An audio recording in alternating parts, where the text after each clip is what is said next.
Hello everyone. आज हम पढ़ने वाले हैं क्लास 10 साइंस का चैप्टर नंबर 8 जिसका नाम है हाउ डू ऑर्गेनिज्म रिप्रोड्यूस। तो ये जो है वो मच अवेटेड चैप्टर है क्लास 10 की साइंस का, क्योंकि इसके अंदर हम अपने आप की और अपने आसपास की चीज़ों की फॉर्मेशन प्रोसेस को समझने वाले हैं और साथ में काफ़ी सारी और भी एडिशनल इन्फॉर्मेशन लेने वाले हैं। और एग्जाम पॉइंट ऑफ व्यू से तो ये काफ़ी इंपॉर्टेंट चैप्टर है ही। तो चलिए स्टार्ट करते हैं और समझते हैं।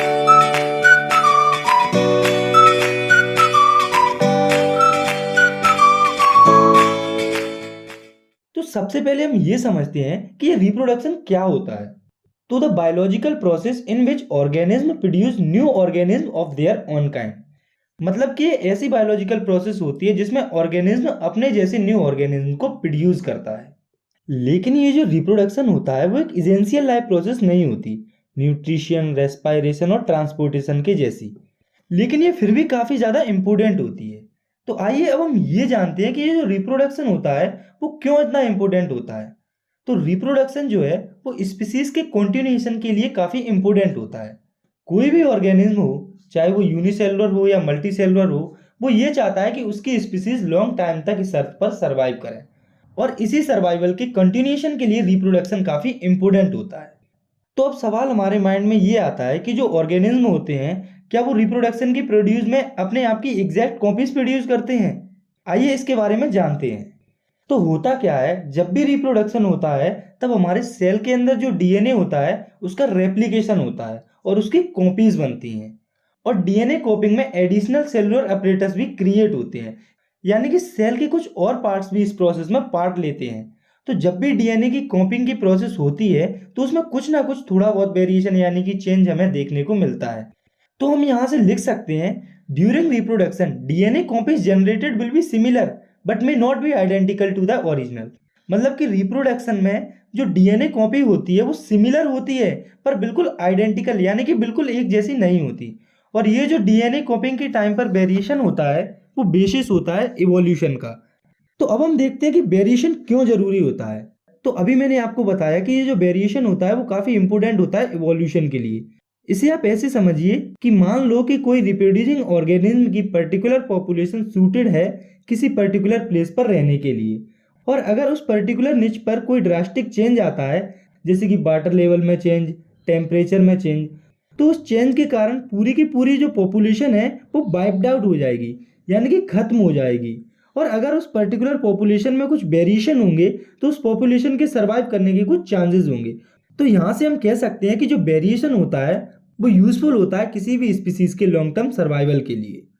तो अब हम देखते हैं कि जो रिप्रोडक्शन होता है वो कितने टाइप्स का होता है। तो रिप्रोडक्शन दो टाइप्स का होता है, जिसमें कि पहला है एसेक्सुअल रिप्रोडक्शन और दूसरा है सेक्सुअल रिप्रोडक्शन। तो अब हम इन दोनों को बहुत ही अच्छे से डिटेल में समझने वाले हैं। तो सबसे पहले हम शुरुआत करते हैं एसेक्सुअल रिप्रोडक्शन से। तो the mode of reproduction which involve a single parent is called asexual reproduction. मतलब कि रिप्रोडक्शन का ऐसा मोड जिसमें कि सिर्फ एक पेरेंट इन्वॉल्व होता है उसे हम एसेक्सुअल रिप्रोडक्शन कहते हैं। तो अब हम देखते हैं एसेक्सुअल रिप्रोडक्शन के कुछ फीचर्स को, यानी कि फीचर्स ऑफ एसेक्सुअल रिप्रोडक्शन। तो इसका पहला फीचर है it consumes less time and energy. यानी कि जो एसेक्सुअल रिप्रोडक्शन होता है उसमें कम टाइम और कम एनर्जी इन्वॉल्व होती है। और ऐसा इसीलिए होता है क्योंकि एसेक्सुअल रिप्रोडक्शन में केवल एक ही पेरेंट इन्वॉल्व होता है और इसीलिए वो पर्टिकुलर पेरेंट जब मैच्योर हो जाता है तो वो किसी पर भी डिपेंड नहीं होता रिप्रोडक्शन के लिए। इसीलिए एसेक्सुअल रिप्रोडक्शन में कम टाइम और कम एनर्जी इन्वॉल्व होती है सेक्सुअल रिप्रोडक्शन के कंपैरिजन में। और एसेक्सुअल रिप्रोडक्शन का दूसरा फीचर है it involves less variation which does not lead to evolution. तो आप जानते हैं कि एसेक्सुअल रिप्रोडक्शन में एक ही पेरेंट इन्वॉल्व होता है जिसकी वजह से उसी पेरेंट के कैरेक्टरिस्टिक्स उसके ऑफस्प्रिंग में जाते हैं। तो जब सेम ही कैरेक्टर्स उसके ऑफस्प्रिंग्स में जाएंगे तो उसकी वजह से वेरिएशन काफ़ी कम होगा, जिससे इवोल्यूशन हमें काफ़ी नामात्र के लिए देखने को मिलेगा। वहीं अगर हम बात करें सेक्सुअल रिप्रोडक्शन की तो उसमें हमें ज़्यादा वेरिएशन देखने को मिलता है। और ऐसा इसीलिए होता है क्योंकि सेक्सुअल रिप्रोडक्शन में दो पेरेंट इन्वॉल्व होते हैं, जिसके कारण ऑफस्प्रिंग्स में कुछ कैरेक्टरिस्टिक्स मेल पेरेंट के आ जाते हैं और कुछ कैरेक्टरिस्टिक्स फीमेल पेरेंट के आ जाते हैं, जिससे जो ऑफस्प्रिंग प्रोड्यूस होता है सेक्सुअल रिप्रोडक्शन में वो काफ़ी डिफरेंट होता है उनके पेरेंट्स से, जिससे वेरिएशन भी काफ़ी ज़्यादा होता है, जिसकी वजह से इवोल्यूशन हमें काफ़ी ज़्यादा देखने को मिलता है। तो अब हम देखते हैं कि एसेक्सुअल रिप्रोडक्शन कितने टाइप्स का होता है। तो एसेक्सुअल रिप्रोडक्शन बेसिकली 6 टाइप्स का होता है, जो कि है fission, budding, spore formation, regeneration, fragmentation and vegetative propagation. तो अब हम एक एक करके एसेक्सुअल रिप्रोडक्शन के सभी पार्ट्स को अच्छे से डिटेल में समझ लेते हैं। तो हम शुरुआत करते हैं फिजन से। तो it can be defined as the splitting of a unicellular organism into 2 और मोर सेपरेट डॉटर सेल्स। मतलब कि किसी भी यूनिसेलुलर ऑर्गेनिज्म का 2 या 2 से ज्यादा सेपरेट सेल्स में डिवाइड होना ही फिजन कहलाता है। और यहाँ पर आपको याद रखना है कि जो फिजन होता है वो हमें केवल यूनिसेलुलर ऑर्गेनिज्म में देखने के लिए मिलता है। मल्टीसेलुलर ऑर्गेनिज्म के केस में हमें फिजन की प्रोसेस देखने को नहीं मिलती है। और ये जो फिजन होता है इसके फर्दर 2 टाइप्स होते हैं, जो कि है बाइनरी फिजन और मल्टीपल फिजन। तो इन्हें हम समझते हैं। When an unicellular organism divides its body into 2 new bodies, then such a fission is called binary fission। यानी कि फिजन की प्रोसेस में कोई भी यूनिसेलुलर ऑर्गेनिज्म जब 2 पार्ट्स में डिवाइड होता है तो उसे हम बाइनरी फिजन कहते हैं। For example amoeba, paramecium, etc. तो अब हम देखते हैं बाइनरी फिजन इन अमीबा। तो ये तो हमने जान लिया कि जो अमीबा होता है वो बाइनरी फिजन की प्रोसेस से रिप्रोडक्शन करता है, लेकिन हमें अब यहाँ ये देखना है कि आखिर ये प्रोसेस होती कैसे है। तो ये है एक पेरेंट अमीबा जो कि एक यूनिसेलुलर ऑर्गेनिज्म है। तो सबसे पहले इस अमीबा का जो न्यूक्लियस है वो इलोंगेट होना शुरू हो जाएगा, यानी कि डिवाइड होना शुरू हो जाएगा। उसके कुछ टाइम बाद ये सेल है उसका न्यूक्लियस और साइटोप्लाज्म डिवाइड हो जाएगा। और जब न्यूक्लियस और साइटोप्लाज्म डिवाइड हो जाएगा तो वो 2 अलग अलग डॉटर सेल्स को फॉर्म कर देगा। तो जब ये डॉटर सेल मैच्योर हो जाएंगी तो वो भी फर्दर इसी प्रोसेस से बाइनरी फिजन की प्रोसेस को कंटिन्यू करेंगी। तो अब हम देखते हैं फिजन के दूसरे टाइप को, जो कि है मल्टीपल फिजन। तो the process in which many daughter cells are produced from the parent cell instead of 2 daughter cells. मतलब कि ऐसी प्रोसेस जिसमें एक पेरेंट 2 से ज्यादा डॉटर सेल्स में डिवाइड हो जाता है उसे हम मल्टीपल फिजन कहते हैं। For example Plasmodium. तो गाइस आपने देखा होगा कि मलेरिया जो है वो हमारी बॉडी में काफी तेजी से फैलता है। तो ऐसा इसीलिए होता है क्योंकि मलेरिया का जो कॉजिंग एजेंट होता है प्लाज्मोडियम, वो हमारी बॉडी में मल्टीपल फिजन की प्रोसेस से डिवाइड हो रहा होता है, जिसकी वजह से प्लाज्मोडियम काफी जल्दी हमारी पूरी बॉडी में फैल जाता है। तो अब हम देखते हैं दूसरे टाइप के एसेक्सुअल रिप्रोडक्शन को, जो कि है बडिंग। तो it is an asexual reproduction method in which an organism develops from a bud of an existing organism. मतलब कि ये एसेक्सुअल रिप्रोडक्शन की ऐसी मेथड होती है जिसमें कि एग्जिस्टिंग ऑर्गेनिज्म से एक बड डेवलप होता है जो कि एक न्यू ऑर्गेनिज्म में ग्रो हो जाता है। इसका एग्जाम्पल है हाइड्रा। तो अब हम ये देखते हैं कि हाइड्रा में बडिंग कैसे होती है। तो मान लो कि ये है हमारा फुली मैच्योर हाइड्रा और इसके किसी पार्ट पर कोई टिनी बम्प अपीयर हो रहा है। तो ये जो पेरेंट हाइड्रा है वो इस बम्प को बड में डेवलप करता है। तो ये जो बड अपीयर हुआ है वो ग्रो करेगा उसी पेरेंट प्लांट पर, और जब ये बड फुली मैच्योर हो जाएगा तो वो ब्रेक हो जाता है और वो इंडिपेंडेंट नया हाइड्रा फॉर्म कर लेता है। तो अब हम देखते हैं तीसरे टाइप के एसेक्सुअल रिप्रोडक्शन को, जो कि है स्पोर फॉर्मेशन। तो it is the form of asexual reproduction in which parent plant produce hundreds of टिनी spores which can grow into new plants. यानी कि ये एक ऐसी मेथड होती है एसेक्सुअल रिप्रोडक्शन की जिसमें पेरेंट प्लांट सैकड़ों छोटे छोटे टिनी स्पोर्स को प्रोड्यूस करता है जो कि नए प्लांट्स में ग्रो हो सकते हैं। और ये जो प्रोसेस होती है वो सिर्फ नॉन फ्लावरिंग प्लांट जैसे कि फंगी, राइजोपस और बैक्टीरिया में ही देखने को मिलती है। तो अब हम देखते हैं स्पोर फॉर्मेशन इन राइजोपस। तो ये आप डायग्राम देख रहे हैं वो है फुली मैच्योर राइजोपस। इसमें आपको ये थ्रेडलाइज्ड स्ट्रक्चर दिख रहे हैं वो है हाइपे। तो ये जो है वो नॉन रिप्रोडक्टिव पार्ट होता है जो कि रिप्रोडक्शन में पार्ट नहीं लेता है। और इन सभी हाइपेस के ऊपर जो ब्लॉक्स बने हुए हैं इन्हें हम कलेक्टिवली स्पोरेंजिया बोलते हैं। और इन ब्लॉक्स के अंदर जो छोटे छोटे रिप्रोडक्टिव सेल प्रेजेंट हैं इन्हें स्पोर्स कहा जाता है। और ये जो ब्लॉब है या स्पोरेंजिया है वो स्पोर्स को प्रोटेक्ट करता है कंप्लीटली मैच्योर होने तक। और जब ये स्पोर्स कंप्लीटली मैच्योर हो जाते हैं तो ये स्पोरेंजिया है वो बर्स्ट हो जाता है, यानी कि फट जाता है, और इसके अंदर जो स्पोर्स होते हैं वो बाहर आ जाते हैं और वो विंड के कारण अलग अलग डायरेक्शन में डिस्पर्स हो जाते हैं। और अगर इन स्पोर्स को फेवरेबल कंडीशन मिलती है तो वो नए राइजोपस में फॉर्म हो जाते हैं। तो अब हम ये देखते हैं कि जो स्पोर फॉर्मेशन की प्रोसेस होती है उसके क्या क्या एडवांटेज होते हैं। तो इसका पहला एडवांटेज है कि large number of spores are produced in one sporangium which lead to production of more number of offsprings. यानी कि स्पोर फॉर्मेशन की प्रोसेस में एक बार में काफी ज्यादा स्पोर्स प्रोड्यूस होते हैं जिससे ज्यादा से ज्यादा ऑफस्प्रिंग से प्रोड्यूस होने के चांसेस होते हैं। और इसका दूसरा एडवांटेज है spores are distributed easily by air to far of places to avoid competition at one place. यानी कि जो स्पोर्स होते हैं वो एयर के द्वारा अलग अलग प्लेसेस पर डिस्ट्रीब्यूट हो जाते हैं, जिससे कि एक जगह पर कंपटीशन कम हो जाता है जगह के लिए। और इसका तीसरा एडवांटेज है, spores are covered by thick walls to prevent them from unfavourable condition. यानी कि जो स्पोर्स होते हैं वो थिक बॉल से कवर्ड होते हैं, जो कि उसे अनफेवरेबल कंडीशन से प्रिवेंट करती है। तो अब हम देखते हैं एसेक्सुअल रिप्रोडक्शन के अगले पार्ट को, जो कि है fragmentation.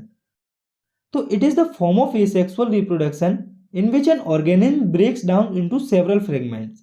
It occurs only in the case of multicellular organism. It does not occur in unicellular organism. मतलब कि ये एसेक्सुअल रिप्रोडक्शन की ऐसी फॉर्म होती है जिसमें कोई मल्टीसेलुलर ऑर्गेनिज्म काफ़ी सारे फ्रेगमेंट्स में डिवाइड हो जाता है, और ये जो प्रोसेस है वो सिर्फ हमें मल्टीसेलुलर ऑर्गेनिज्म के केस में ही देखने को मिलती है। यूनिसेलुलर ऑर्गेनिज्म में ये प्रोसेस नहीं होती है। फॉर एग्जाम्पल स्पाइरोगारा, आपने देखा होगा कि किसी तालाब के ऊपर पूरी एल्गी की एक लेयर बन जाती है। तो ये जो लेयर होती है वो कई पार्ट्स या फ्रेगमेंट्स में डिवाइड हो जाती है। तो जो पार्ट डिवाइड हो जाता है वो एक नया पार्ट डेवलप कर लेता है। तो अब हम देखते हैं एसेक्सुअल रिप्रोडक्शन के अगले पार्ट को, जो कि है regeneration. It is a form of asexual reproduction where the organism is capable of regrowing certain parts of this body loses them. मतलब कि ये एसेक्सुअल रिप्रोडक्शन का ऐसा टाइप होता है जिसमें कि ऑर्गेनिज्म के सर्टेन पार्ट्स में कैपेसिटी होती है उन पार्ट्स को रीग्रो करने के लिए जब वो उन्हें लूज कर देते हैं। For example Planaria, starfish, etc. तो आपको ये याद रखना है कि ऑर्गेनिज्म के हर पार्ट में रीजनरेट होने की एबिलिटी नहीं होती। जिन सेल्स में रीजनरेशन की एबिलिटी होती है वो ही दोबारा रीग्रो हो सकते हैं। तो अब हम समझते हैं एसेक्सुअल रिप्रोडक्शन के अगले पार्ट को, जो कि है वेजिटेटिव प्रोपगेशन। तो it is the process of formation of a new plant from detached vegetative parts such as roots, stem and leaves. तो ये जो है वो ऐसा एसेक्सुअल रिप्रोडक्शन होता है जिसमें कि प्लांट के डिटैच्ड वेजिटेटिव पार्ट से नया प्लांट फॉर्म हो जाता है। तो यहाँ में ये याद रखना है कि जो न्यू प्लांट है वो प्लांट के वेजिटेटिव पार्ट से फॉर्म होता है, ना कि रिप्रोडक्टिव पार्ट से। तो अगर हम वेजिटेटिव पार्ट की बात करें तो वो हो जाएंगे रूट, स्टेम, लीव्स, ईटीसी। और प्लांट का रिप्रोडक्टिव पार्ट होता है फ्लावर। तो अभी हम सिर्फ वेजिटेटिव पार्ट से न्यू प्लांट की फॉर्मेशन को समझेंगे, और रिप्रोडक्टिव पार्ट से प्लांट की फॉर्मेशन को हम सेक्सुअल रिप्रोडक्शन में समझेंगे। तो वेजिटेटिव प्रोपगेशन की जो प्रोसेस होती है उसे दो पार्ट्स में डिवाइड किया गया है, जो कि है नेचुरल और आर्टिफिशियल। तो नेचुरल वेजिटेटिव प्रोपगेशन में सब कुछ अपने आप हो जाता है, इसमें ह्यूमंस को अपनी तरफ से एफर्ट्स नहीं लगाने पड़ते हैं। और ये जो है वो प्लांट्स के तीन वेजिटेटिव पार्ट, जो कि रूट, स्टेम और लीफ से होती है। तो अगर हम बात करें रूट से वेजिटेटिव प्रोपगेशन की, तो वो हमें देखने को मिलती है स्वीट पोटैटो में। तो स्वीट पोटैटो में जो मॉडिफाइड रूट होती हैं वो नए स्वीट पोटैटो के प्लांट में डेवलप हो जाती हैं। तो अगर हम देखें वेजिटेटिव प्रोपगेशन स्टेम में, तो वो हमें देखने को मिलती है पोटैटो में। तो पोटैटो खुद एक स्टेम होता है, और आपने देखा होगा कि जब हम पोटैटो को थोड़े समय के लिए रख देते हैं तो उसमें से छोटे छोटे प्लांट लाइक स्ट्रक्चर डेवलप हो जाते हैं, जिससे कि नया प्लांट फॉर्म हो जाता है। और अगर हम बात करें वेजिटेटिव प्रोपगेशन लीव्स के द्वारा, तो वो हमें ब्रायोफाइलम के अंदर देखने को मिलता है। तो जो ब्रायोफाइलम होता है उसकी लीफ से ही पूरा का पूरा प्लांट फॉर्म हो जाता है। तो अब हम देखते हैं दूसरे टाइप के वेजिटेटिव प्रोपगेशन को, जो कि है आर्टिफिशियल वेजिटेटिव प्रोपगेशन। तो आर्टिफिशियल वेजिटेटिव प्रोपगेशन के अंदर हमें अपनी तरफ से कुछ एफर्ट्स लगाने पड़ते हैं, और आर्टिफिशियल वेजिटेटिव प्रोपगेशन तीन मेथड से किया जाता है, जो कि है कटिंग, ग्राफ्टिंग एंड लेयरिंग। तो अब हम इन तीनों को अच्छे से समझते हैं। तो शुरुआत करते हैं कटिंग से। तो इस प्रोसेस में प्लांट के स्टेम को कट कर लिया जाता है और उसे फेवरेबल कंडीशन देके न्यू प्लांट में ग्रो किया जाता है। फॉर एग्जाम्पल रोज, यानी कि गुलाब। तो जो रोज होता है, अगर आप उसकी स्टेम को कट कर देते हैं और उसे फेवरेबल कंडीशन देके लगा देते हैं तो वो न्यू रोज प्लांट में ग्रो हो जाता है। तो अब हम देखते हैं दूसरे टाइप के आर्टिफिशियल प्रोपोगेशन को, जो कि है ग्राफ्टिंग। तो इसमें क्या है, दो डिजायरेबल प्लांट को कट किया जाता है और उन्हें ज्वाइन कर दिया जाता है, फिर उन्हें ग्रो किया जाता है एज अ सिंगल प्लांट। तो यहाँ पर याद रखने वाली बात यह है कि हम कोई भी दो प्लांट्स को कट करके नहीं जोड़ सकते, हम केवल क्लोजली रिलेटेड स्पीसीज को ही आपस में कट करके जोड़ सकते हैं। और इस प्रोसेस में हम प्लांट को कुछ ऐसे कट करते हैं कि वो आपस में ओवरलैप हो जाए और अच्छे से ज्वाइन हो जाए, और हम जो कटेड पार्ट होता है प्लांट का उसे अच्छे से बांध देते हैं या कहें कवर कर देते हैं। तो ग्राफ्टिंग की प्रोसेस में जो ऊपर वाला कटेड पार्ट होता है उसे सायन बोलते हैं, और दूसरे प्लांट का जो रूटेड पार्ट है उसे स्टाक कहा जाता है। इसके एग्जाम्पल को हम देखें तो वो हो जाएंगे मैंगो, रोज, ईटीसी। तो अब हम देखते हैं तीसरे टाइप के आर्टिफिशियल प्रोपोगेशन को, जो कि है लेयरिंग। तो इसके अंदर प्लांट की एक ब्रांच को ग्राउंड की तरफ पुल किया जाता है और उसके कुछ पार्ट को सॉइल से कवर किया जाता है और ब्रांच की जो टिप होती है उसे ग्राउंड से ऊपर रखा जाता है। तो जब ऐसा किया जाता है तो ब्रांच का जो पार्ट ग्राउंड में दबा हुआ रहता है वहां से न्यू रूट डेवलप होना स्टार्ट हो जाती हैं। For example jasmine, lemon, etc. तो यहाँ पर हमारा एसेक्सुअल रिप्रोडक्शन जो है वो खत्म होता है। जब आप हायर क्लासेस में जाएंगे तो आप इसे और ज़्यादा डिटेल में पढ़ेंगे। तो अब हम आगे बढ़ते हैं और समझते हैं सेक्सुअल रिप्रोडक्शन को। तो it can be defined as the production of new organism by the combination of genetic information of two individual of different sexes. तो सेक्सुअल रिप्रोडक्शन का मतलब होता है नए ऑर्गेनिज्म का प्रोडक्शन जब दो डिफरेंट सेक्सेस के ऑर्गेनिज्म का कॉम्बिनेशन हो। और दो डिफरेंट सेक्सेस का मतलब यहाँ मेल और फीमेल से है। तो जब मेल इंडिविजुअल के गैमेट और फीमेल इंडिविजुअल के गैमेट एक साथ फ्यूज होते हैं तब एक नया इंडिविजुअल फॉर्म होता है। तो अब हम देखते हैं इम्पोर्टेंस ऑफ सेक्सुअल रिप्रोडक्शन, यानी कि सेक्सुअल रिप्रोडक्शन क्यों जरूरी होता है। तो आपने अभी कुछ टाइम पहले देखा था कि जो वेरिएशन होता है वो काफ़ी इंपॉर्टेंट होता है किसी भी स्पीसीज के लॉन्ग टर्म सर्वाइवल के लिए। और हम जानते हैं कि सेक्सुअल रिप्रोडक्शन में दो पेरेंट इन्वॉल्व होते हैं। तो जब दो पेरेंट रिप्रोडक्शन में इन्वॉल्व होंगे तो जो वेरिएशन है वो काफ़ी ज़्यादा होगा, जिसकी वजह से स्पीसीज लंबे समय तक सर्वाइव करेंगी और साथ ही साथ जो इवोल्यूशन है वो भी काफ़ी ज़्यादा होगा। तो यहाँ से हम लिख सकते हैं since sexual reproduction produce more variation as compare to asexual reproduction which lead to more evolution and variation. तो अब हम देखते हैं डिफिकल्टीज इन सेक्सुअल रिप्रोडक्शन, यानी कि सेक्सुअल रिप्रोडक्शन में क्या क्या प्रॉब्लम्स आती हैं।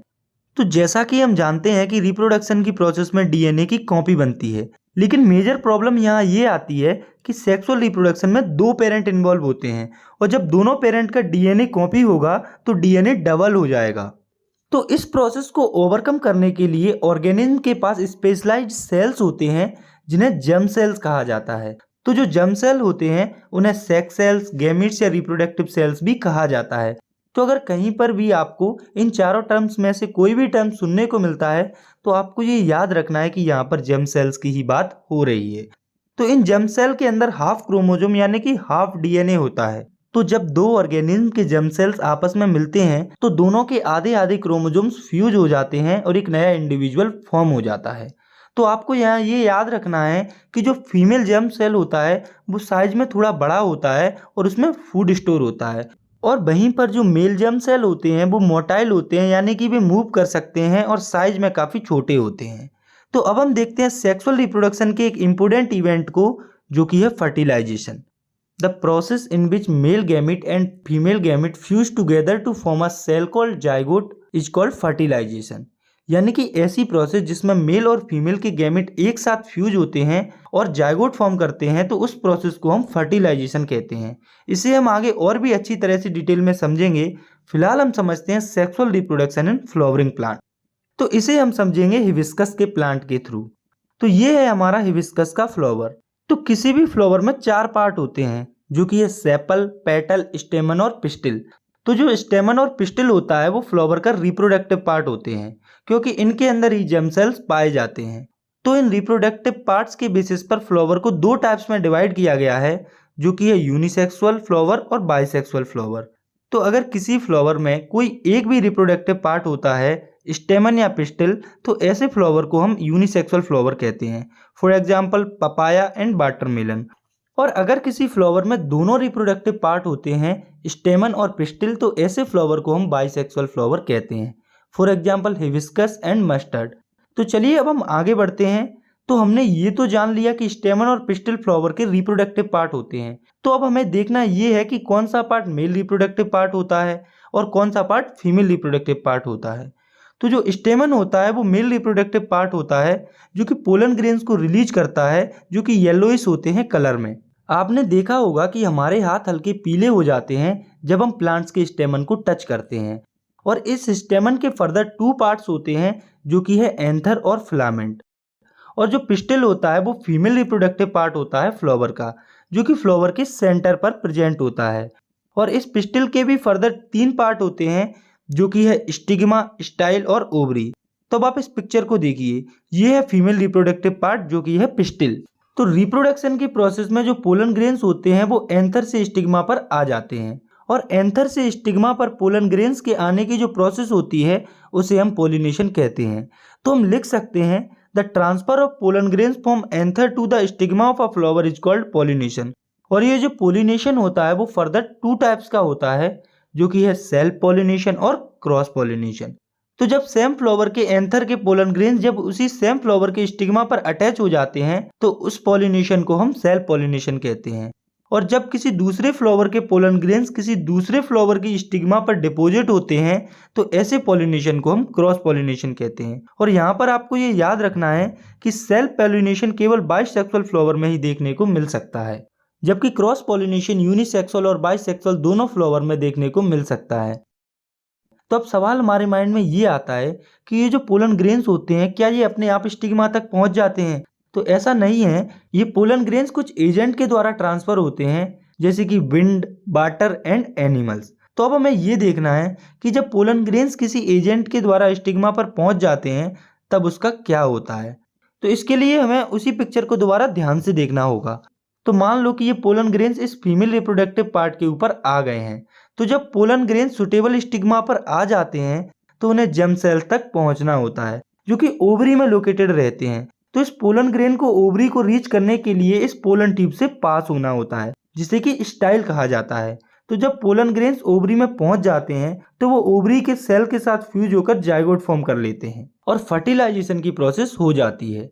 तो जब फर्टिलाइजेशन की प्रोसेस हो जाती है और जाइगोट बन जाता है तब जाइगोट, जो कि सेल का एक गुच्छा होता है, वो सेवरल टाइम डिवाइड होता है ओव्यूल के अंदर एम्ब्रियो को फॉर्म करने के लिए। तो जो ओव्यूल होता है वो एक टफ कोट डेवलप करता है, जो कि ग्रेजुअली एक सीड में कन्वर्ट हो जाता है। तो अब आप यहाँ देखिए, ये जो पार्ट है वो है ओवरी और इसके अंदर ये जो स्ट्रक्चर है ये है ओव्यूल और इसके अंदर ये जो डॉट लाइक स्ट्रक्चर आपको दिख रहे हैं ये है फीमेल जर्म सेल। तो जो पोलन ग्रेन्स होते हैं वो इन्हीं जर्म सेल्स के साथ फ्यूज होकर जाइगोट फॉर्म करते हैं।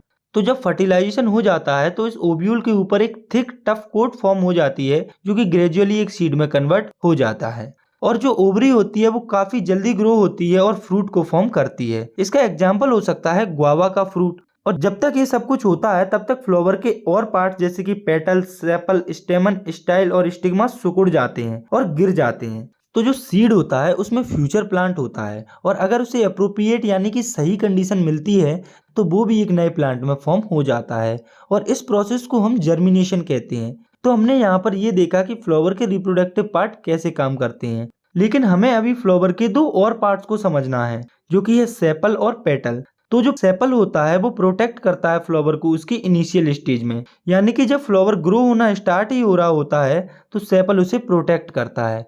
और जो पेटल होता है वो फ्लावर को अट्रैक्शन प्रोवाइड करता है, जिससे कि छोटे छोटे एनिमल्स और इंसेक्ट्स अट्रैक्ट होते हैं, जैसे कि बटरफ्लाई एटसेट्रा, जिससे कि पॉलिनेशन की प्रोसेस कंप्लीट हो पाती है। तो अब हम देखते हैं एक और इम्पोर्टेंट टॉपिक को, जो कि है डबल फर्टिलाइजेशन। तो आइए समझते हैं इसे। तो the process of fusion of one male gamete with the egg along with the union of second male gamete with the 2 polar nuclei और the second nucleus is called double fertilization।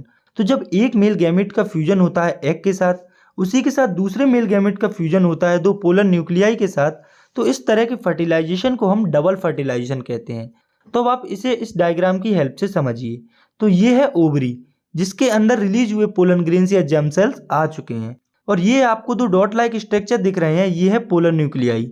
तो इस process में 2 pollen grains जो है वो ovule के अंदर enter करते हैं। तो ओव्यूल के अंदर यहाँ पर ये एग प्रेजेंट है और ये पोलर न्यूक्लियाई प्रेजेंट है। तो जो 2 मेल गैमेट पोलर न्यूक्लियाई में एंटर हुए थे उसमें से फर्स्ट मेल गैमेट या पोलर न्यूक्लियाई जो है वो एग के साथ फ्यूज हो जाएगा, जो कि जाइगोट फॉर्म करेगा और इस प्रोसेस को सिनगैमी कहा जाता है। और जो सेकेंड मेल गैमेट है वो फ्यूज करेगा इन 2 पोलर न्यूक्लियाई के साथ और एंडोस्पर्म फॉर्म करेगा और इस प्रोसेस को कहा जाता है ट्रिपल फ्यूजन। तो यहाँ पर हुआ क्या? तो सबसे पहले 2 मेल गैमेट ओव्यूल के अंदर एंटर हुए, जिसमें से एक मेल गैमेट एग के साथ फ्यूज होकर जाइगोट बनाता है और इसे सिनगैमी कहते हैं। वहीं पर जो दूसरा मेल गैमेट होता है वो 2 पोलर न्यूक्लियाई से फ्यूज होता है और एंडोस्पर्म फॉर्म करता है और इसे ट्रिपल फ्यूजन कहा जाता है। और ये जो सिनगैमी और ट्रिपल फ्यूजन होता है इसे मिलाकर ही हम डबल फर्टिलाइजेशन कहते हैं। तो चलिए अब हम आगे बढ़ते हैं और समझते हैं इस चैप्टर के सबसे इंपॉर्टेंट टॉपिक को, जो कि है रिप्रोडक्शन इन ह्यूमन बींग्स, यानी कि ह्यूमन बींग्स के अंदर रिप्रोडक्शन। तो जो ह्यूमंस होते हैं वो सेक्सुअल मोड ऑफ रिप्रोडक्शन का यूज करते हैं। तो आइए देखते हैं कि ये जो प्रोसेस होती है वो कैसे काम करती है। तो जैसे जैसे हमारी उम्र बढ़ती है हमारी बॉडीज में कुछ चेंजेस होना स्टार्ट हो जाते हैं और ये जो चेंजेस होते हैं इन्हें हम दो कैटेगरीज में डिवाइड करते हैं। पहले चेंजेस में हम देखते हैं कि अर्ली एजेस में हमारी जो हाइट है वो काफ़ी अच्छी तरह से ग्रो करती है और हमारे जो मिल्क टीथ होते हैं यानी कि दूध के दांत होते हैं वो टूट जाते हैं और उनकी जगह पर परमानेंट टीथ आ जाते हैं। इन चेंजेस को हम ग्रोथ चेंजेस कंसीडर करते हैं। एक और टाइप के चेंजेस हमें हमारी बॉडी में अर्ली टीनेज ईयर में देखने को मिलते हैं जो कि है रिप्रोडक्टिव चेंजेस। तो टीनेज ईयर की अगर हम बात करें तो वो होती है लगभग 12 से 13 साल की एज। तो आइए अब हम इन चेंजेस को देखते हैं। तो कुछ चेंजेस जो हैं वो बॉयज और गर्ल्स में कॉमन होते हैं, तो पहले हम उन्हीं चेंजेस को देखते हैं। तो ऐसे टोटल 4 चेंजेस होते हैं जो कि कॉमन होते हैं बॉयज और गर्ल्स में, जिसमें कि पहला है growing of thick hair on the new parts of body such as armpits and the genital area between the thighs. यानी कि हम देखते हैं हमारी बॉडी के न्यू पार्ट जैसे कि आर्मपिट्स यानी कि कांख और जेनाइटल एरिया जो कि थाइज के बीच में होता है वहाँ पर थिक हेयर्स ग्रो होना स्टार्ट हो जाते हैं और वो जो एरिया होता है वो कलर में थोड़ा डार्कर हो जाता है। और दूसरा जो चेंज है वो ये है thinner hair can also appear on legs and arms as well as on face. यानी कि हमारे हाथ पैरों पर और हमारे चेहरे पर पतले पतले हेयर्स ग्रो होना स्टार्ट हो जाते हैं। और तीसरा चेंज है the skin frequently become oily and we might begin to develop pimples. यानी कि हमारी जो स्किन होती है वो ऑयली हो जाती है और हमें पिंपल्स होना भी स्टार्ट हो सकते हैं। लेकिन ये कंपलसरी नहीं है कि अगर हम टीनेज ईयर में आ गए तो हमें पिंपल्स होंगे ही, ये हमें हो भी सकते हैं और नहीं भी हो सकते। और चौथा जो कॉमन चेंज है वो ये है we begin to be conscious and aware of both our bodies and those of other in new ways. यानी कि हम जो है वो अब कॉन्शियस हो जाते हैं अपनी बॉडी की तरफ, अपने लुक्स की तरफ, और हमारा जो एटीट्यूड है अपोजिट जेंडर की तरफ उसमें भी हमें कुछ चेंजेस देखने को मिल सकते हैं। तो ये थे कुछ कॉमन चेंजेस जो कि हमें बॉयज़ और गर्ल्स दोनों में देखने को मिलते हैं। तो कुछ ऐसे भी चेंजेस होते हैं जो कि बॉयज़ में अलग होते हैं और गर्ल्स में अलग होते हैं, तो अब हम उन्हीं चेंजेस को डिस्कस करते हैं। तो सबसे पहले हम देखते हैं उन चेंजेस को जो गर्ल्स में अलग होते हैं। तो गर्ल्स में ऐसे 3 टाइप्स के चेंजेस होते हैं, जिसमें कि पहला है size of breast begin to increase. यानी कि गर्ल्स की जो ब्रेस्ट का जो साइज होता है वो बढ़ना स्टार्ट हो जाता है। और दूसरा है darkening of the skin of the nipples at the tip of breast. यानी कि जो ब्रेस्ट की टिप होती है या फिर जो निपल्स होते हैं वो डार्क हो जाते हैं कलर में। और तीसरा और सबसे इम्पोर्टेंट जो चेंज है गर्ल्स में वो ये है girls begins to menstruate around this time. यानी कि गर्ल्स जो हैं उनमें मेंस्ट्रुअल साइकिल स्टार्ट हो जाती है, जिसे कि नॉर्मल लैंग्वेज में पीरियड्स भी कहा जाता है। और अगर हम बात करें बॉयज़ की तो उनमें भी कुछ अलग से चेंजेस होते हैं, जिसमें कि पहला है thick hair growth on face. यानी कि बॉयज़ के फेस पर थिक हेयर ग्रो होना स्टार्ट हो जाते हैं, जिसे हम बियर्ड भी कहते हैं। और दूसरा जो चेंज है वो है boys begin to crack and become heavy. यानी कि बॉयज़ की आवाज़ जो है वो भारी हो जाती है। और तीसरा जो इम्पोर्टेंट चेंज है वो ये है कि size of penis begins to increase and become enlarge and individual become capable of reproduction. यानी कि पेनिस का जो साइज है वो बढ़ने लगता है और वो बड़ा हो जाता है और जो इंडिविजुअल होता है वो कैपेबल हो जाता है रिप्रोडक्शन की प्रोसेस के लिए।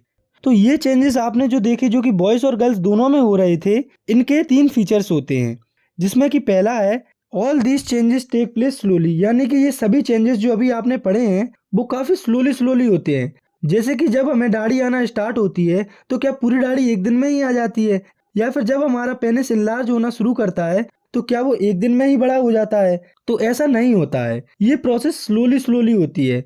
वहीं अगर हम बात करें गर्ल्स की तो उनमें भी ये चेंजेस धीरे ही होते हैं। जैसे कि उनके ब्रेस्ट का जो साइज है वो धीरे ही बढ़ता है। ऐसा नहीं है कि एक दिन में ही ब्रेस्ट का जो साइज है वो बढ़ जाता है। तो हम कह सकते हैं कि जो रिप्रोडक्टिव चेंजेस होते हैं वो काफ़ी धीरे होते हैं। और इन चेंजेस का दूसरा फीचर है this do not happen in all at same time. यानी कि ये चेंजेस सब में एक साथ नहीं होते हैं। मान लो कि 2 इंडिविजुअल हैं सेम एज के, तो ऐसा जरूरी नहीं है कि उन दोनों में ये चेंजेस एक साथ ही होंगे। हो सकता है कोई इंडिविजुअल पहले रिप्रोडक्टिवली मैच्योर हो जाए और कोई बाद में मैच्योर हो। तो ये जो चेंजेस होते हैं वो इंडिविजुअल टू इंडिविजुअल वेरी कर सकते हैं, किसी में जल्दी हो सकते हैं, किसी में थोड़े समय बाद हो सकते हैं। और अगर हम बात करें तीसरे फीचर की तो वो ये है all these changes are expect of the sexual maturation of the body. यानी कि अगर ये चेंजेस बॉयज़ या गर्ल्स में हो रहे हैं तो ये एक इंडिकेशन होता है कि आपकी बॉडी सेक्सुअली मैच्योर हो चुकी है। तो आपने नोटिस किया होगा कि अर्ली एज में हमारी जो बॉडी है वो काफ़ी जल्दी ग्रो होना स्टार्ट होती है, लेकिन जब टीनेज ईयर आ जाती है तो हमारी बॉडी के जो रिप्रोडक्टिव सेल्स होते हैं वो एक्टिव हो जाते हैं और इसी कंडीशन को हम प्यूबर्टी कहते हैं। तो हम सिंपली लिख सकते हैं the time in life when a boy और girl become sexually mature is called puberty. यानी कि ऐसा टाइम जब बॉयज और गर्ल्स सेक्सुअली मैच्योर हो जाते हैं तो उसे हम प्यूबर्टी कहते हैं। और इसका जो टाइम होता है 10 to 14 year for girls and 12 to 16 year for boys. यानी कि गर्ल्स जो है वो 10 से 14 साल के बीच में प्यूबर्टी की कंडीशन में पहुंच जाती हैं और बॉयज जो है वो 12 से 16 साल के बीच में प्यूबर्टी की कंडीशन में पहुंचते हैं। तो यहाँ से हमें एक बात पता चलती है कि गर्ल्स जो है वो बॉयज से थोड़ी जल्दी रिप्रोडक्टिवली मैच्योर हो जाती हैं। तो हम जानते हैं कि सेक्सुअल रिप्रोडक्शन में दो अपोजिट सेक्स के इंडिविजुअल के जर्म सेल आपस में फ्यूज हो जाते हैं। तो ये जो जर्म सेल्स होते हैं वो दो तरीकों से आपस में फ्यूज हो सकते हैं, जिसमें कि पहला है external release of germ cell from the bodies of individual. यानी कि इस प्रोसेस में जो इंडिविजुअल होते हैं वो अपने जर्म सेल्स को एक्सटर्नली रिलीज कर देते हैं, जैसा कि फ्लावर के केस में होता है। और दूसरा तरीका है internal transfer of germ cell. तो इस तरीके में जो दोनों इंडिविजुअल होते हैं वो एक दूसरे की बॉडीज को ज्वाइन करते हैं, जिससे कि जर्म सेल्स का इंटरनली ट्रांसफर होता है। और जो इंटरनल ट्रांसफर है वो केवल मेटिंग की प्रोसेस के दौरान ही पॉसिबल होता है। तो अब सवाल ये आ रहा होगा हमारे माइंड में कि मेटिंग क्या होता है। तो मेटिंग को हम लिख सकते हैं, it is the pairing of opposite sex individual for the purpose of reproduction. यानी कि ये एक प्रोसेस होती है जिसमें कि अपोजिट सेक्सेस के इंडिविजुअल मिलते हैं अपने सेक्सुअल रिप्रोडक्शन के पर्पज को पूरा करने के लिए। तो अब आप देखिए कि यदि रियलिटी में मैटिंग की प्रोसेस को सक्सेसफुल होना है या फिर जर्म सेल का एक्चुअल में ट्रांसफर होना है तो दोनों अपोजिट सेक्स इंडिविजुअल पर स्पेशलाइज्ड ऑर्गन्स होने चाहिए। जैसे कि मेल इंडिविजुअल में पेनिस हेल्दी होना चाहिए और इरेक्ट होना चाहिए।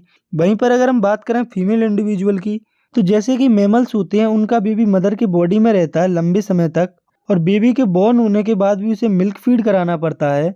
तो मैटिंग के या सेक्सुअल रिप्रोडक्शन के सक्सेसफुल होने के लिए मेल के पेनिस का हेल्दी होना जरूरी है और फीमेल के रिप्रोडक्टिव ऑर्गन और ब्रेस्ट का मैच्योर होना भी काफी जरूरी है। तो आइए नजर डालते हैं सेक्सुअल रिप्रोडक्शन में इन्वॉल्व सिस्टम पर। तो आप ये याद रखें कि यहाँ हम केवल ह्यूमंस की ही बात कर रहे हैं। तो सबसे पहले हम समझते हैं मेल रिप्रोडक्टिव सिस्टम को। तो ये है मेल रिप्रोडक्टिव सिस्टम जो कि अलग अलग पार्ट से मिलकर बना हुआ है। तो हम शुरुआत करते हैं टेस्टिस से। तो जो टेस्टिस होते हैं वो प्राइमरी रिप्रोडक्टिव ऑर्गन्स होते हैं मेल्स में, जो कि पेयर में पाए जाते हैं। यानी कि ह्यूमन बींग्स में दो टेस्टिस होते हैं और ये जो है वो एब्डोमिनल कैविटी के बाहर लोकेटेड रहते हैं। तो अब हम देखते हैं कि ये जो टेस्टिस होती हैं इनके क्या क्या फंक्शंस होते हैं। तो इनका पहला फंक्शन होता है these are responsible for the production of sperm. यानी कि स्पर्म्स के प्रोडक्शन के लिए यही रिस्पॉन्सिबल होते हैं। और इनका दूसरा फंक्शन है they secrete testosterone which regulate the formation of sperm and also responsible for the change in appearance at the time of puberty. तो ये जो है वो एक हार्मोन को सीक्रेट करते हैं जो कि ये टेस्टोस्टेरोन, जो कि स्पर्म्स के फॉर्मेशन को रेगुलेट करता है। और ये ही हार्मोन रिस्पॉन्सिबल होता है चेंजेस के लिए जो कि बॉयज की बॉडी में आते हैं प्यूबर्टी के टाइम पर। यानी कि प्यूबर्टी के टाइम पर बॉयज की बॉडी में जो भी चेंजेस आते हैं वो सब इसी टेस्टोस्टेरोन हार्मोन के कारण आते हैं। और क्या क्या चेंजेस आते हैं ये हम पहले ही डिस्कस कर चुके हैं। और इसका तीसरा फंक्शन है they start producing sperm when the body hits puberty. यानी कि ये जो है वो स्पर्म्स को प्रोड्यूस करना स्टार्ट कर देते हैं जैसे ही बॉडी प्यूबर्टी को हिट करती है। तो आप देखिए कि पहले तो टेस्टिस स्पर्म्स के प्रोडक्शन को रेगुलेट करते हैं, उसके बाद टेस्टोस्टेरोन को रिलीज करते हैं जिससे कि प्यूबर्टी आती है। और जब प्यूबर्टी आ जाती है तो ये ही स्पर्म्स को प्रोड्यूस भी करने लगते हैं। तो इनके इन्हीं फंक्शंस के लिए इन्हें primary reproductive organs in males भी कहा जाता है। तो अब हम देखते हैं मेल रिप्रोडक्टिव सिस्टम के दूसरे पार्ट को जो कि है स्क्रोटम।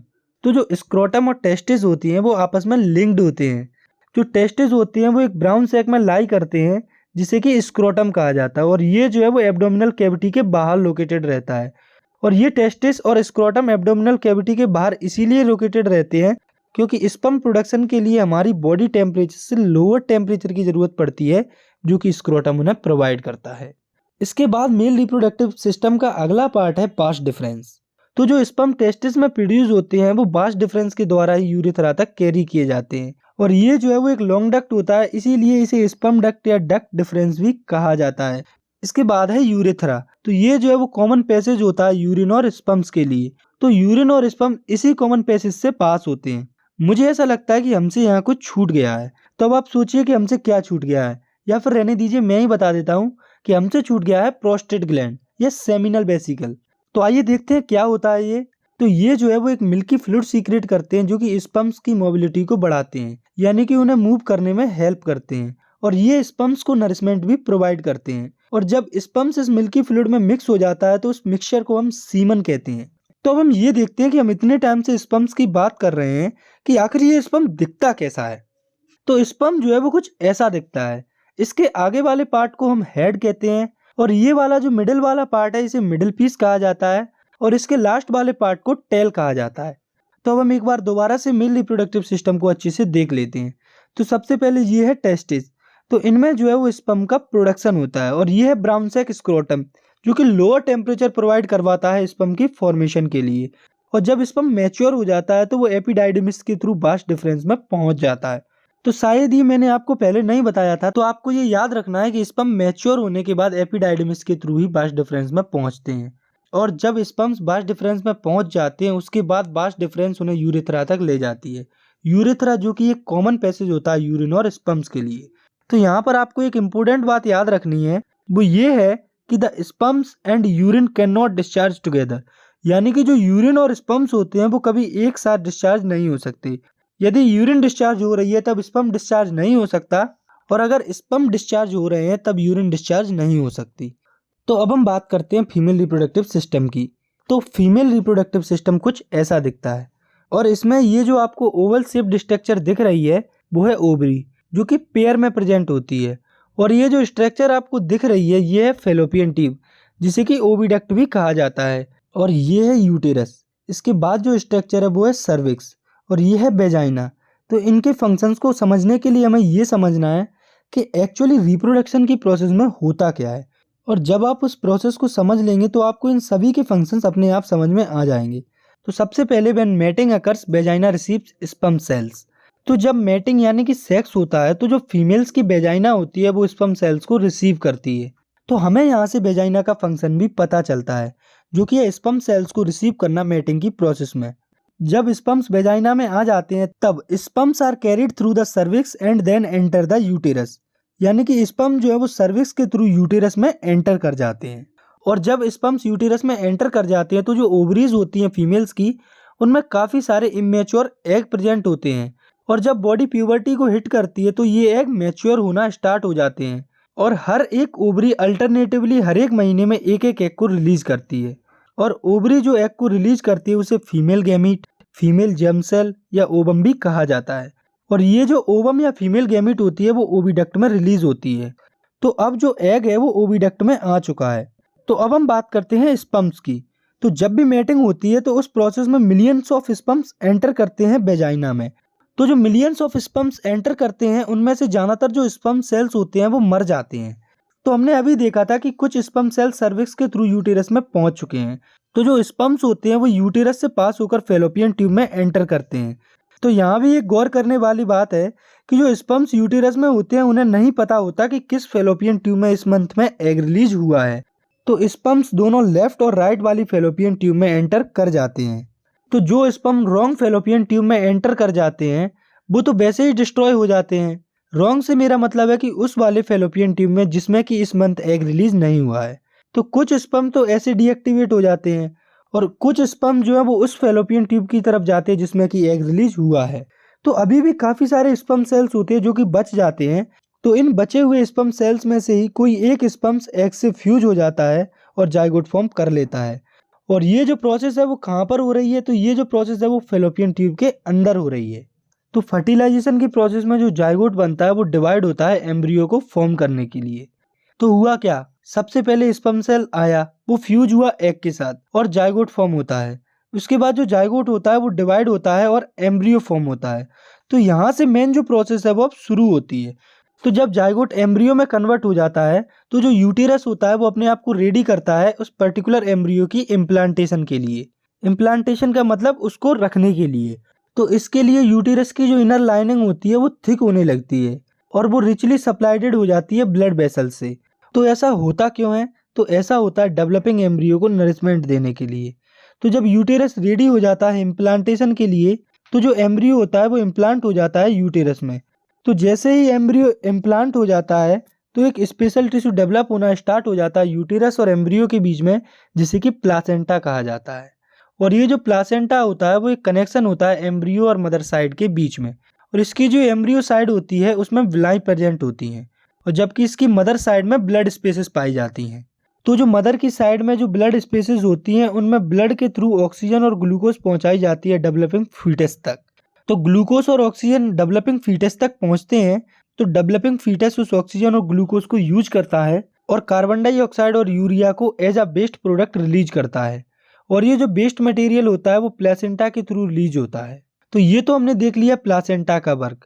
तो जो एम्ब्रियो होता है वो यहीं पर यूटेरस में ही कम्प्लीटली डेवलप होता है और इस पूरे पीरियड को यानी कि एम्ब्रियो डेवलपमेंट के पीरियड को गेस्टेशन पीरियड कहा जाता है, जो कि 9 मंथ्स का होता है। तो ये तो बात हो गई कि जब एग जो है वो फर्टिलाइज हो जाता है, यानी कि जब स्पर्म सेल्स होते हैं वो फीमेल के पास होते हैं। लेकिन हर कंडीशन में तो ऐसा नहीं होता है कि स्पर्म सेल्स फीमेल के पास हो उसे फर्टिलाइज करने के लिए। तो अब हम देखते हैं what happens when egg is not fertilised, यानी कि क्या होता है जब एग जो है वो फर्टिलाइज नहीं होता। तो जब एग फर्टिलाइज नहीं होता तो ये लगभग 1 से 2 दिन तक जिंदा रहता है। तो जैसा कि हम जानते हैं कि जो ओवरी होती है वो हर महीने एग को रिलीज करती है, इसीलिए जो यूटेरस होता है वो हर महीने अपने आप को फर्टिलाइज्ड एग को रिसीव करने के लिए प्रिपेयर करता है। और ये प्रिपेयर कैसे करता है अपने आप को, तो इसके लिए ये देखिए, ये जो यूटेरस है इसकी जो लाइनिंग होती है वो थिक और स्पॉन्जी हो जाती है, जो कि एम्ब्रियो को नरिश कर सकती थी। तो लेकिन यहाँ पर जो फर्टिलाइजेशन है वो हुआ ही नहीं, इसीलिए इस लाइन की कोई ज़रूरत नहीं है। इसीलिए ये जो लाइन है वो धीरे धीरे टूट जाती है और वेजाइना से एज अ ब्लड और म्यूकस बाहर निकल जाती है। और ये जो साइकिल होती है वो हर महीने में होती है और इस साइकिल को मेंस्ट्रुअल साइकिल भी कहा जाता है, जो कि यूजुअली 2 to 6 डेज तक लास्ट करती है। तो यहाँ पर हमें मेंस्ट्रुअल साइकिल से रिलेटेड 2 इम्पोर्टेंट टर्म्स को समझना है, जो कि है मेनार्क और मेनोपॉज। तो पहले हम समझते हैं मेनार्क को। तो menarche is defined as the first menstrual period in the female adolescent. तो किसी भी फीमेल इंडिविजुअल की पहली जो मेंस्ट्रुअल साइकिल या पीरियड होती है उसे मेनार्क कहते हैं। यानी कि कोई भी फीमेल इंडिविजुअल पहली बार जब मेंस्ट्रुएट करती है तो उस कंडीशन को मेनार्क कहते हैं। और फीमेल्स में मेनार्क की एवरेज एज होती है 12.4 ईयर्स। तो अब हम समझते हैं दूसरे इंपोर्टेंट टर्म को, जो कि है मेनोपॉज।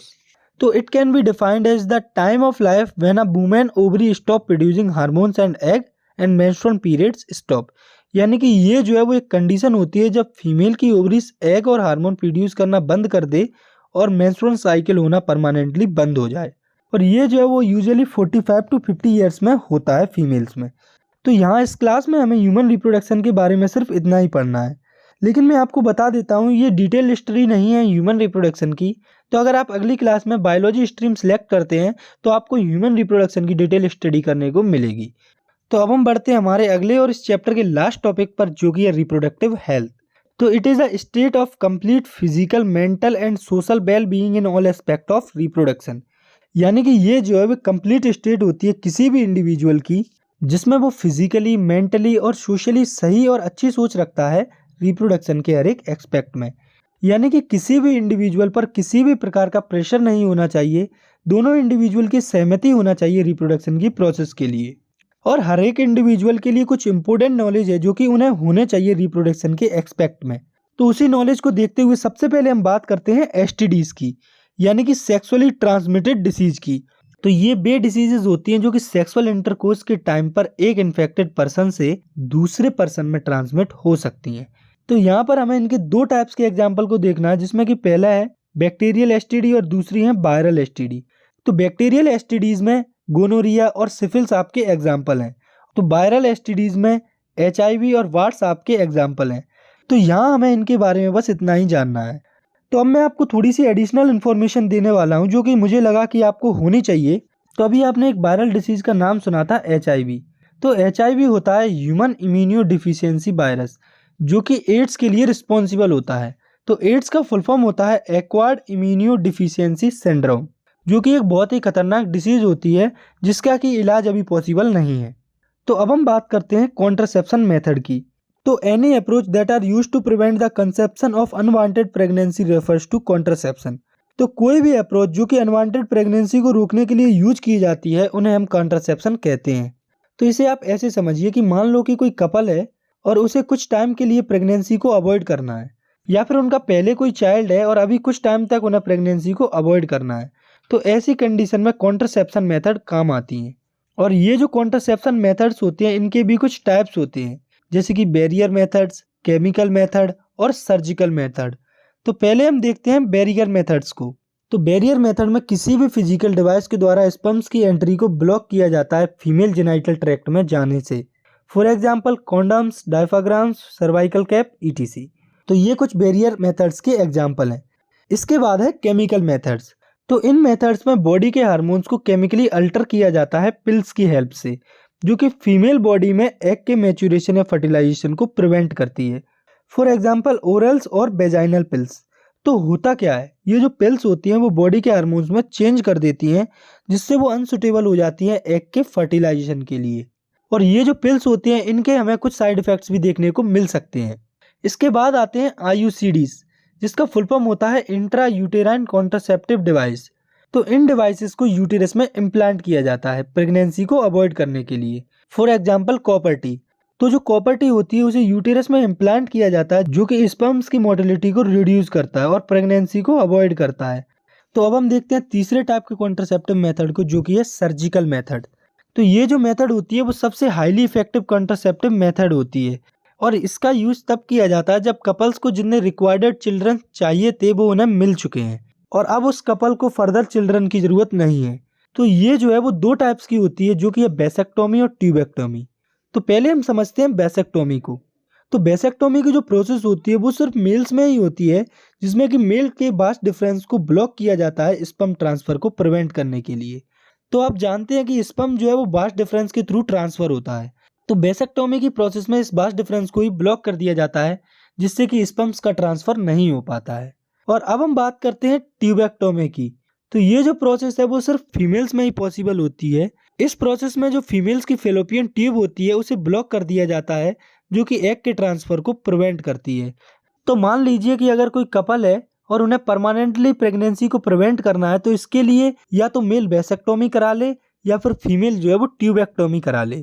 तो ये जो सर्जिकल मेथड होती है वो सबसे ज़्यादा हाईली इफेक्टिव होती है, लेकिन इसकी जो रिवर्सिबिलिटी होती है उसके बहुत ही ज़्यादा कम चांसेस होते हैं, कि यानी कि एक बार ट्यूबेक्टोमी या बेसेक्टोमी हो जाती है तो इसके रिवर्स होने के चांसेस बहुत ही कम हो जाते हैं।